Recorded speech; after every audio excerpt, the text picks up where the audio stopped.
Sir ये BSc engineering में अरूज doctor भी याद बीएससी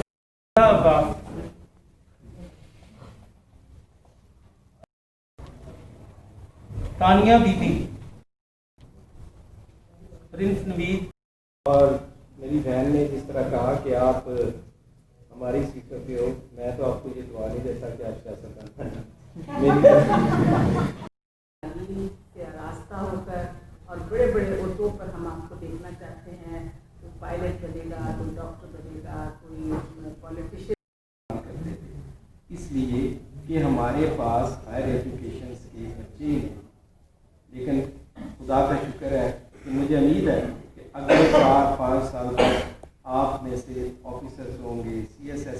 गलत लोग भी होते हैं जो किसी को गिराने की खातिर घटिया ड्रामा पे आ जाते हैं। तो इसलिए मेरी दुआ है कि खुदा आपको हो नहीं सका, लेकिन मुझे जो हमारे पास डाटा आ रहा है वो हज़ारों एमएनए साहिबा के ये आप इस तकरीब को सर बाकायदा इसका आगाज़ करें सर।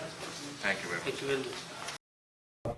डिप्टी कमिश्नर बने, आप असिस्टेंट कमिश्नर बने, आप फील्ड में और बड़े बड़े अफसर लगे, क्योंकि आपको पता है कि पाकिस्तान में पॉलिटिशियंस बनना ज़रा मुश्किल होता है, क्योंकि कई दफ़ा तो पॉलिटिशियन बहुत अच्छे भी हैं।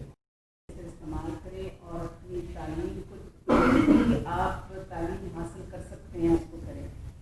पुराने वक्तों में कहा जाता था कि तालीम हासिल करने के लिए अगर चीन भी जाना पड़े तो चीन भी जाना। यूनिवर्सिटी में दाखिला लिया, किसी ने लिया है इस दफ़ा उस कोटे के लिए? किसने लिया? Very good.